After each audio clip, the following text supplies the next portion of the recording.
Did you steal these from Woolworths? Yes. Awesome. She knows me. I always do that. You do the trick? Yeah, I do. Yes. I do. Converting people one fucking bunch at a time. If I don't just literally steal them, then yeah, I change the prices over. I'm so glad you steal from the big corporations. I can't not. Cheers. Thank you for having me. Cool.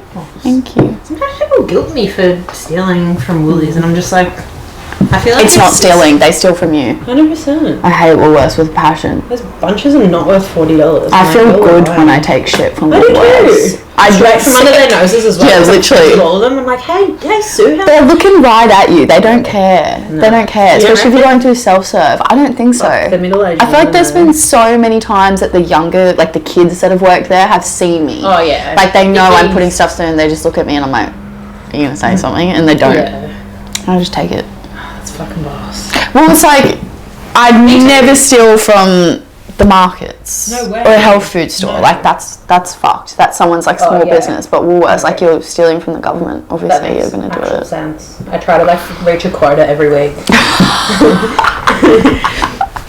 Anywho, thanks for coming on the poddy today, Queen. I appreciate you. Thank you for having me. Who's a queen that knows about health and that's passionate? And I was just like, funny. That's and me. Funny with it too. I love that. We'll basically just have a little chatteroony, but I do have a couple of questions about hormones probably first, because I feel like everyone wants good hormones, everyone wants good skin, good digestion, 100%. General joie de vivre, and you know so much about. I'm assuming you'd know quite a bit about hormones anyway, judging by your skin. A little bit. Yeah. Well, thank you. Yeah. I'd say it's something people definitely struggle with a lot. I think that's one of the most common things I see. Especially chicks our age. I think I don't know a single chick that feels like they have well balanced hormones. It's definitely one of the most. It's a tricky one, eh? Yeah. Do you think I was going to talk about like best ways to balance hormones, but also best ways to fuck up your hormones completely? Do you think what are we doing wrong? I know a few things that we're doing wrong, but what, in your opinion, what have you observed that feels silly to be partaking in? There's so much, and so much of it is just today's society, just so out of balance with how humans were designed to live, how we're supposed to live. Yeah. I feel like we live in a very like male-orientated world. Yeah. Like we're taught that we have a 24-hour clock, and we don't. That's what males have. Yeah. And I feel like society is set up for men, and it's kind of set up for women to fail in terms of, you know, we don't prioritize rest enough. Yeah. Wait. Without sounding like a cunt, I was actually writing about this yesterday, and I'm actually genuinely curious about the operating on a clock of a man. Why is it their fault? Because shouldn't we be like taking accountability for how the way our life looks? I'd say men were the ones going to work originally, like a 9 to 5, so not women. Yeah. Like women were probably living within their cyclical clock. True. Not that long ago. Yeah. Like literally only like 100 years ago, women were still like at home with kids, you know, being housewives, that sort of thing. Not saying that that's how women have to live, but you know, it was men who were going to 9 to 5 jobs and that sort of thing. So I think society has just kind of been set up that way for them. Yeah. I think I just never understood the actual term, but that makes actual proper sense. I feel, and even just like back in the day when like multiple women used to bring up the babies together, that just makes so much sense. It takes a tribe to raise a child, not one kid, not one person, sorry. Exactly. 100%. So it's like, I think it's really, in a way, quite hard to thrive. So hard. It's like it's not the easiest thing because you have to go and you have to push and you have to make money and you have to be but it's like I have a hope and a dream that if I do that now, one day I'll have enough pennies to be able to do the real conscious parenting thing. Totally. And the way we raise our future generations, that's going to set up future society. I talk to so many people who say they don't want to have kids because the world is fucked up. Yeah, I hear that a lot too. I feel like I have a completely different perspective on it. It's one of the reasons I want to have kids. 100%. So you can raise them to be amazing people, and that they're gonna be the ones to change all the bullshit. 100%. I think that's a way nicer way of looking at it. It's such a healthier way. Yeah. Just imagine just being able to like not program your kid, but like just feed them all this good stuff and then just be like, run in the garden. Yes, 100%. Give them the tools to live a good life, and then you let them let them be free, let them roam. Yeah. Let them do it. I was lucky enough to have that kind of childhood. It's so good. So fun. It's so good. And that's evident in you and Joel being good humans. Thank you. And you guys, you know what you're doing more than a lot of people, so that's Hey. probably why. Hey. I feels that about you. Can you please recommend like a few little quick fire, I mean, not quick fire, but just ways to balance hormones, or little tips and tricks we can start implementing now to live a healthier, more balanced life? Sure. I think starting with just the way we live our days, the way we start our days, waking up and having a coffee on an empty stomach, gotta go. I know it's so basic, I know it's so cringy to say, but so many people still do it. They wake up and they have a pre-workout or they have a coffee on an empty stomach, they go to the gym, they do a HIIT workout. That is just setting up failure, setting you up to fail throughout the day. You know, starting your day with sunlight. I've just gotten so into circadian health, circadian rhythm, that sort of thing. So good, it's so sick. Waking up in the morning and allowing the light to be the first thing that touches your eyes. Phone light. Wake up, check Instagram, so good, so healthy. No, wake up in the mornings and letting the sunrise being the first thing to touch your eyes, not your phone, instead of just scrolling on your phone in the morning, because the sunlight triggers this hormonal cascade in your brain and in your body, and that sets up your hormones throughout the whole day. So if you're not starting just your waking breath right, it's going to set you up for failure. So that having a high protein breakfast, 100% high protein breakfast, setting up your blood sugar levels for the day. You know, if we're just having obviously coffee, that's going to spike our cortisol, but also like a high carb brekkie, like oatmeal, like the quick cook oatmeal. People still eating oats and shit. I'm like, not what good. are you doing? It's not good. 100%. There's blood sugar spikes, and especially if you're someone who struggles with anxiety, acne, that sort of thing, it's going to be setting you up for failure.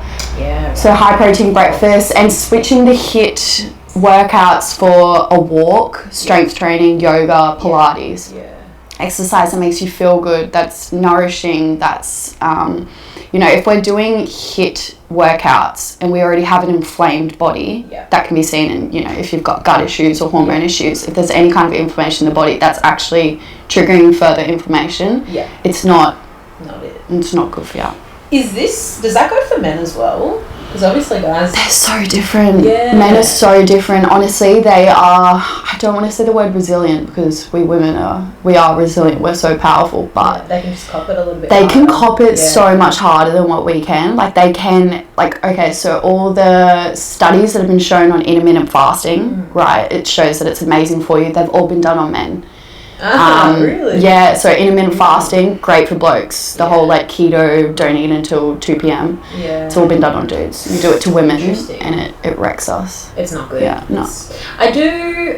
fast quite a bit, but I always fast, like, I guess, for my cycle. So it's like you can do it at a certain time. Yeah, I mean, when you're ovulating, the amount of energy, natural energy you have, like I can smack a yoga class, play tennis, go for a surf, like, and just be so... When you're looking after yourself, that's so good. It's a sign of having strong vitality. Most chicks don't have that. But, you know, as women, we're supposed to ebb and flow. Our energy is supposed to ebb and flow throughout the month, because we don't have a 24-hour clock. We have a 4-week-long clock, basically. So living in the flow with your hormones, allowing yourself to rest before your period starts, so important. I feel like a lot of people miss the mark with that.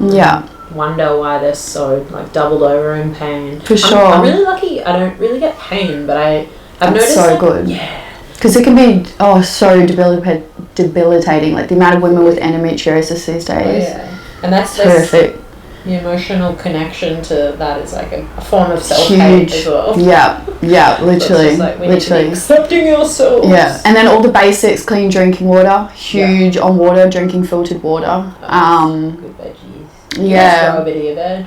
We do. We actually just planted heaps more in our veggie garden. I'm so keen. We got like rocket, bok choy, radish, all the herbs, snow peas, tomatoes.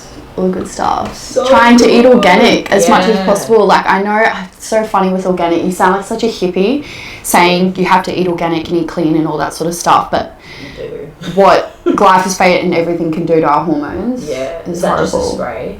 glyphosates, the Monsanto Roundup stuff. That's like the real yuck pesticides that they spray on everything. It's so bad. It's so bad. You wonder, eh? Yeah. You bloody wonder. So trying to eat organic. Okay, there's some really good tips. Yeah, and the vegans and vegetarians aren't going to like this, but trying to incorporate animal protein. Couldn't agree more. At the end of the day, it's just a much better, cleaner protein. Yeah. And it's some of the most nutrient-dense foods we have access to. Organ meats, eating liver, amazing for your health. Ensuring that it's organic, grass-fed, grass-finished, all that stuff. Yeah. That's so scared. Yeah, I remember that being a bit of a struggle when I was vegan to just get back on the Me meat. too. But then I look back and just go, me too. Fuck, I actually have energy now. I actually get out of bed in the morning and like go straight to class, 100%. like without thinking about it. The way my skin changed when I started having like collagen powder. Yeah. I know it's like this trendy thing all over Instagram, but collagen powder is awesome. And you got to think about it, like we've been consuming bone marrow for thousands of years, like since millennia. So I feel like collagen is just kind of like our modern day supplement version of that. I was curious about what you ingested. Collagen, so good. Slow cooked meats, amazing. Yeah, I need to get so good and so healing for your gut. Slow cooking's the way to go. And it's so easy. Chuck it on in the morning, leave it, bang, come home. That's sick. Good meal. I'll get onto that. Yeah. I really frothed out when you go into Woolies and you fucking walk down the aisle and you go, this is shit, this is shit, this is shit. This is killing you, this is killing you, Read the back. What do you recommend when you want to have a treat? Like, I used to buy like vegan cheese and there'd be like a million stabilizers, heaps of bullshit in there. Numbers. And then I realised, the least amount of numbers, the better. Is that right? 100%. And I think so many people don't know how to read the ingredients label. Like the very first word in the ingredients, they don't. And that's okay. We're not taught. It's fine. But the very first word on the ingredients label is it's the highest amount. Okay. To the least. You know, the first thing on there is sugar. Yeah. You're pretty much having pure sugar, preservatives, all that stuff. But trying to like bake most of your stuff at home, because then you have control over what's going in your food, and finding healthy alternatives to everything. Like you can buy healthy ice cream. And honestly, this is controversial, but I feel like sugar is one of the healthier things that they put in all that packaged stuff. Interesting. In terms of like preservatives and gums and everything. Like sugar, 100% terrible for us. Like one of the driving causes of inflammation and disease today. But like there's just more studies on sugar. Yeah, you see some of the organic like ice creams, and the worst thing in there is sugar. That's okay in moderation. That's okay for a treat. But all the preservatives, gums, gels, all the chemicals, they're just, it's not food. None of it's real food. And like 100% have it every now and then. Like I do. I totally do, but doesn't sit as well. It really doesn't sit as well. No. I wanted to ask a little question, because this is one that I'm curious about personally. And with your cycle, do you find your partner is supportive with just like as you go through? Do you find sometimes you have to, I guess, ask him to step up in a time when you're feeling a bit more emotional, or a bit more just like, I don't really know how to say that. No, I know what you mean. Like, I guess, does he understand the importance of being open to sometimes stepping up during hormonal times? Like, I know you're very much there for yourself, and I was just curious in the future, because for me in the future, I mean, on my period, I can just be a little bit, like sometimes I just need a pat and I need somebody to just be like, it's gonna be alright, like, but I've never ever gotten any sort of help. I'll be able to say, this is how you support me in my period. Do the bare minimum. 100%. No, I do. I ask my partner, I tell him, hey, if I've been a bit sooky and clingy these last couple of days, this is why. And he knows my cycle, obviously. We've been together for 2 years now. We live together, so he knows my cycle. He knows when I'm about to bleed. So he knows generally why I start feeling that way. But like just over the weekend, I was feeling anxious, and I know it was like purely because of my hormones. It wasn't like my mental health great, just hormonal. And I told him, hey, I'm feeling really anxious today, just letting you know. I need a hug. And he stepped up and did that. Like, you're not going to say no. But no, I do. I have to remind him a little bit, but I think it's really important that your partner knows your cycle as a woman, understands it. Understands it's a big one, I reckon. So it's so interesting as well. It's so interesting, but I think it's so important that the men you live with understand it, because we can be like totally different people throughout our cycle. But like, obviously, if you're having huge mood swings, it's not great, and it's a sign of imbalance. But it is totally normal to want to it's totally normal to want to retreat, go inwards, that sort of thing, right before your period. And then around ovulation, you're going to be a lot more outgoing. You're going to be flirty, probably a lot more horny. Yeah. Best time ever. Fucking honest. And they're gonna notice those changes. So I think it's so important to just be open and communicate with them and ask them when you need support, for sure. But I do that. I have to do that. Do you ever feel any sort of guilt or shame around asking for that, or around? I guess you and C Money are quite open. I feel there's a mad openness there. We are really open, and communication is one of our best strengths in our relationship. 100%.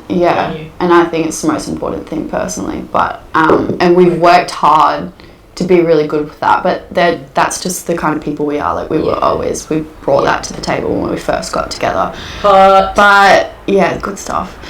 But what was the question?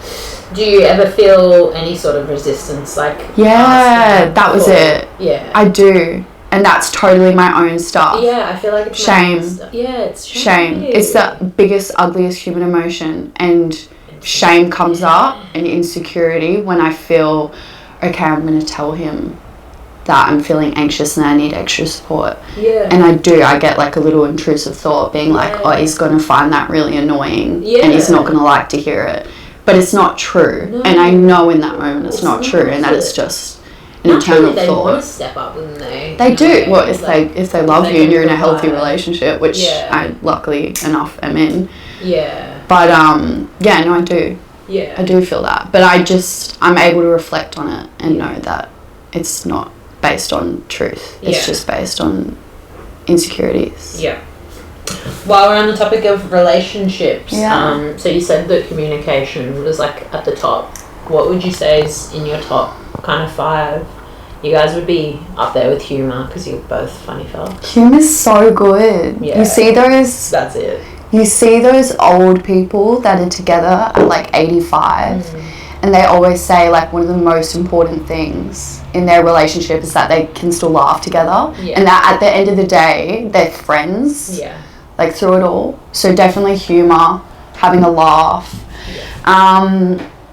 pushing each other to be better, not pushing in like a motivating, showing each other, hey, I think you're amazing and I think you can do great, and giving them a nudge in the right direction, for sure. That I think sex life is so important. 100%. So good. Having a healthy sex life, I feel like the way you show up in your sex life is just the way you show up in your whole relationship.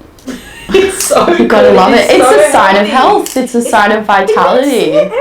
I'm like, you guys fucking, and people are just like, no. And they get scared and they shy away. I feel, I think that's probably like number 2. Really? Well, it's intimacy. It's how you show intimacy, and we show intimacy in other ways. Like sometimes we're literally just cuddling on the couch and it's nice and it's beautiful and you can kiss, and like there's so many ways you can show intimacy other than like penetrating. But sex for sure. What else? Adventure. I feel like that's huge in our relationship, but that's just because what we like as people.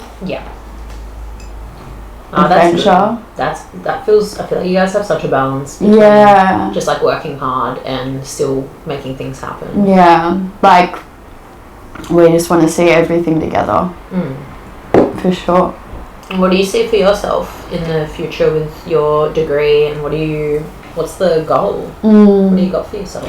My specialties, as they would like to call it, my biggest interests are women's health, gut health, and fertility. Cool. I love fertility. I know it's not everyone's goal to have children, but it's a lot of people's.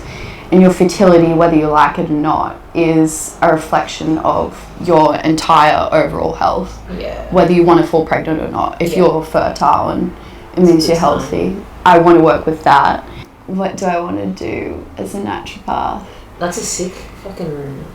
Yeah, they're my 3 things that I'm most interested in. That's what I'm most passionate about helping people with. And really just empowering women to come back to their bodies, educating them on their bodies and what they're capable of, and helping them to understand that their state of health is a natural state of a human. Like, I think we should all feel healthy. Empowering them to come back to nature.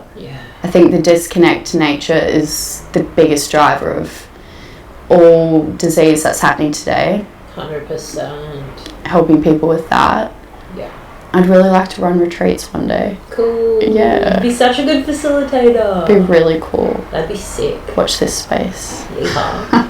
I was going to ask a little bit about the fertility stuff. How do you think, what are some good ways to kind of get your body ready? Do you think, like, in the lead up to maybe falling pregnant, potentially, maybe I'll fall pregnant in the next, I'm 28, I guess in the next 10 years. Yeah, I was going to say, you got 10 years and you're so healthy, so you'll be sweet.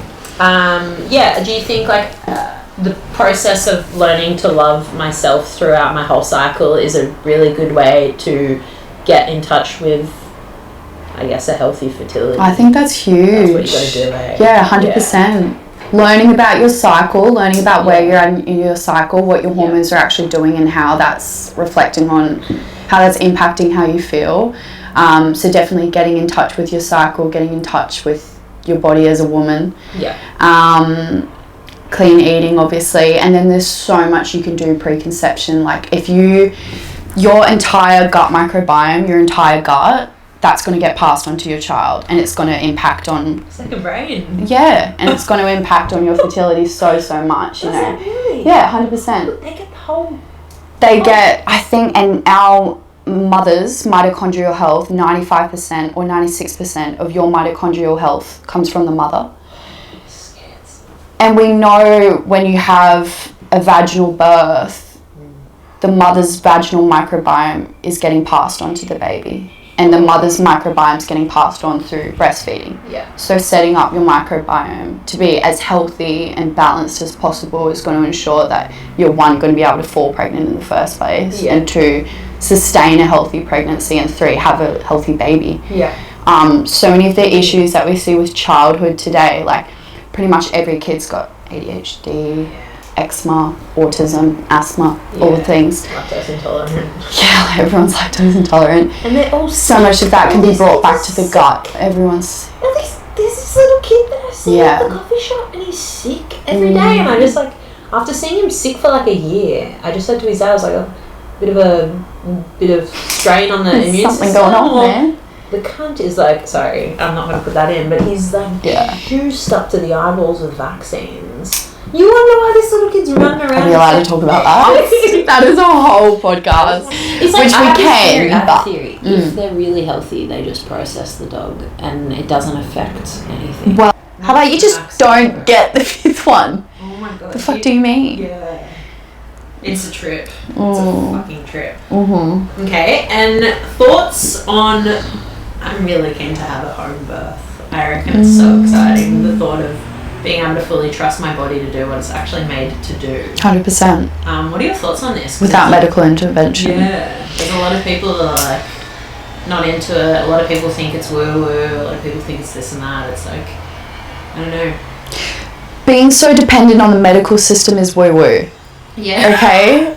Home births have been all we had access to before, like, 60 years ago. Yeah.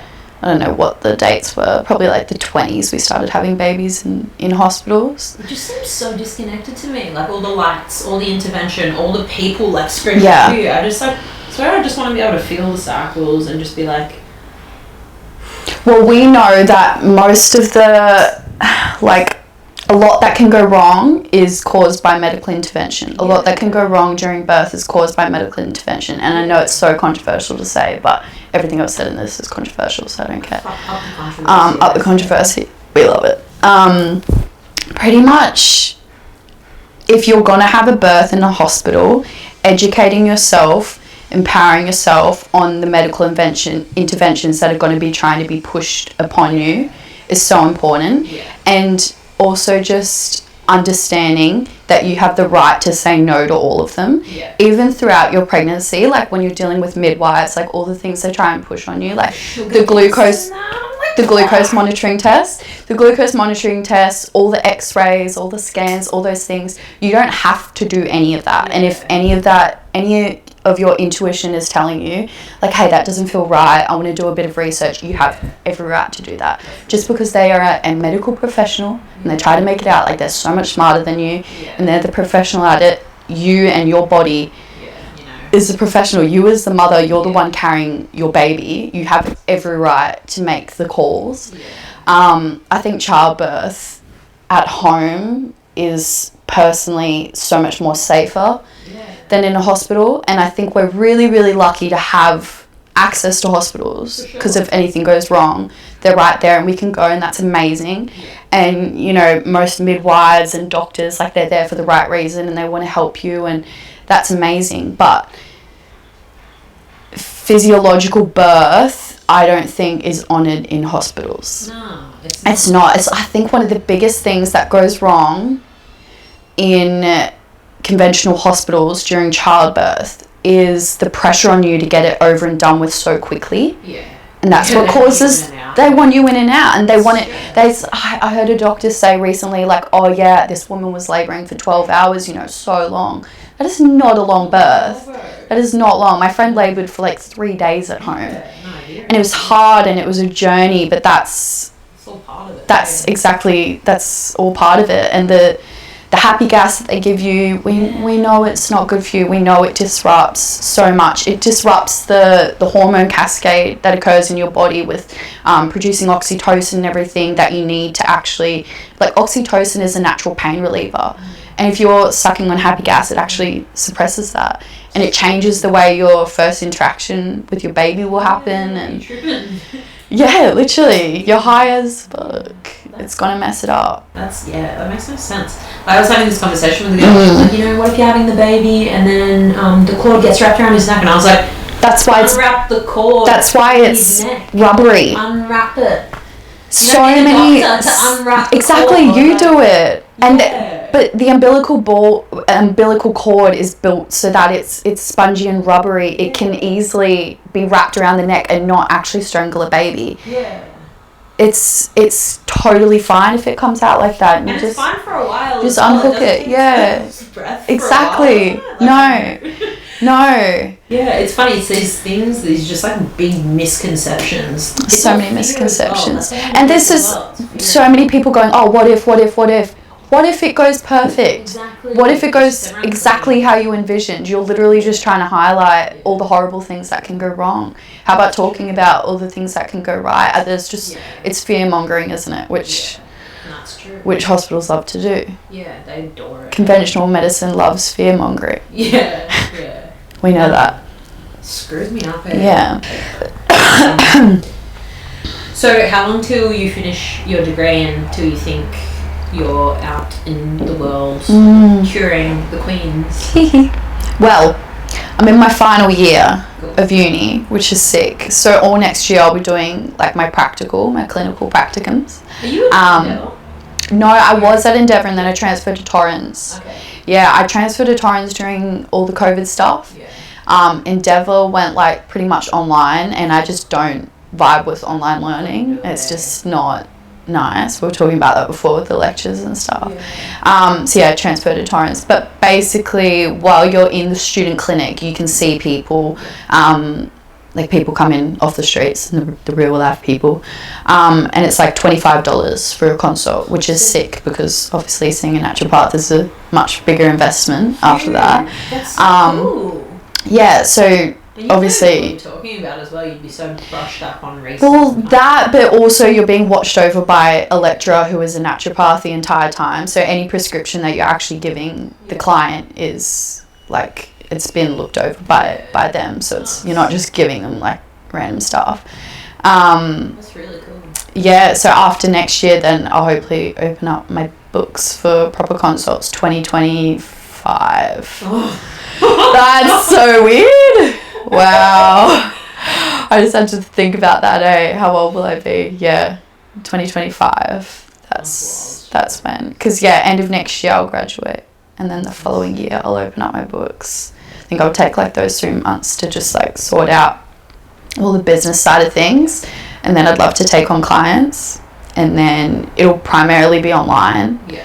Most naturopaths are doing it that way these days. Yeah. Just because it's easier. Yeah.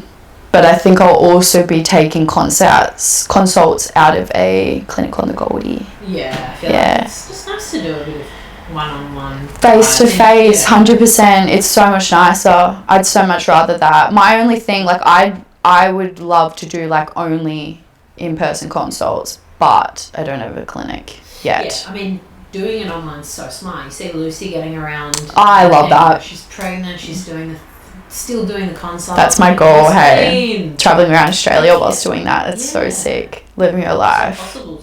That's so cool. I think there's a few naturopaths doing that now. Yeah. Which is awesome. It gives you mad faith. Because I feel so many... I don't know, I'm not overly inspired by the parenting that I see around. And I just I'm so excited to be able to do that. Yeah. To be able to... I know a chick that she had her 2 younger boys in a truck with her husband, like a big 4-wheel driving truck, and they spent 5 years driving around Australia. One of them was born on the road, so they've been doing it like literally since day dot. It's so cool. Makes so much sense to me. Yeah. So do you see yourself having kids in the coming time? Yes.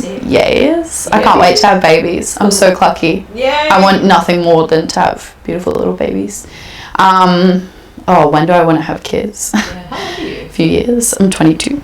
22? Fuck, you got some shit worked out. Yeah. 22. I'm a little baby in the grand scheme of things. You are such a boss. And I know there'll be a lot of people being like, oh my god, you're thinking about children now, you're 22, but I want to have babies. I reckon that's great to start thinking about it. It's like... I just know what I want. I started uni when I was young. I started doing a lot of things when I was young, so I know what I want now. Right. Mostly. I'm sure it'll change. Yeah. Can you tell me like some sort of information that you've heard recently, or something that kind of just made you stop and shift the way you're thinking? Like something that a conversation you had with somebody, or something you read, or something that made you just go, fuck, that's really cool. Or a song. I think listening to a podcast recently, it's called the Natural State Podcast, and he was interviewing Georgie, I can't remember his last name, but he's Georgie's Gardens on Instagram. Yeah. And he's really cool, and he's into the whole quantum health thing. Yes. And I've only just started reading into that. Yeah. So that podcast just opened up my mind so much to realize that there's so much more to the way our bodies run than just nutrition. Yeah. That our bodies rely on so much more than just the food we're putting in. Yeah. In that podcast, they're talking about the importance of sunlight, and also the importance of eating seasonally. Yeah. Because our bodies actually can't digest foods that, like, let's say we're living in winter right now, which we are. Our bodies can't digest foods that are primarily grown in summer, like the fruits. Isn't it fun? We're so smart, hey. We were designed perfectly, and then we've just gone and fucked it all up. Yeah, we do. But that podcast just blew my mind to, like, make me realize that it's actually health is so simple. The more, like, I'm studying a very science-based degree, right? It's very technical, and, like, there's been so many scientific advancements that will help us naturopaths, like, better understand a client, like pathology testing, everything. Like, there's so much, but, like, really, like, health can be so simple. Yeah. If you take away all that stuff and you just build up the foundations of health, it can be so simple. Like, obviously sometimes we need a nudge. We do need, like, medicine and supplements and herbs and everything, but, like, just building the foundations to health, that's really all we need. Yeah. Okay, cool. After that, poddy. That's right. And yeah, I'm trying to I guess back to periods again. Like I noticed, I was writing about the other day, just like noticing fear about getting back to like just getting my period again. Like it feels so good when I don't have it, and then sometimes in the lead up I'm just like, not this fucking thing again. And just like still have the energy though, and still, but it's just like sometimes in like the body love department and just like feeling maybe too much or whatever comes up, and it's like I'm not being too much or doing anything. I'm actually shutting my mouth and just hanging out in the sunroom playing music at the moment. But so good. It's like, do you think, I'd say what's helped me most is like affirmations and meditation and things like that. But yeah, do you have any recommendations? How do you kind of look after yourself in those kind of... I love yoga leading up to that time. I feel like yoga tells you so much about your body, what it needs and what it wants. Like just slowing down, being quiet and listening to your body. Like your body will tell you where it hurts, your body will tell you what it needs. Oh, that quote, listen to your body's whispers so you don't have to hear it scream. It's so good. I love that. It's true. Hey? It's so true. every single little whisper it gives you is, every single little symptom is a whisper. It's your body telling you like, hey, I'm a little imbalanced in this way, this is where I need help. But yoga for sure. Just coming back down into myself through grounding practices, breath work. You actually have to actively be practicing the things. You can't just sit back and snack and rest on your laurels. Hey, it's like literally, it's an actual process. It's work. It's constant work. It's easy to just preach about this stuff, but it takes work. It takes a bit of work. I'm excited to I've been focusing on a little bit more. The last period I had no breast pain. Like in the last like 3 years, my tits swell up to the size of actual balloons. Hectic. The last time I was just like, normally that's like the judge. As soon as my boobs hurt, I'm like 10 days get my period. This time, no titty, no sore really? Titty. I was like, that's amazing. Yay! Yay for no sore titties. Why do you think that's happened? What have you done differently, do you reckon? Pretty huge. I have a lot of shame and guilt in the last period through speaking up. So this is really woo-woo, but... Okay, have you ever read The Body Keeps the Score? So all that stuff, you won't think it's woo-woo. If you were carrying something on your chest for that long, you finally released it, so now your chest isn't hurting as much. Big time. Yeah, it's funny, my sternum was sore as well. I fucking love that you own that. Can I touch it? I have a flat up. Why did you get that? I love it. Thank you, baby. Thank you.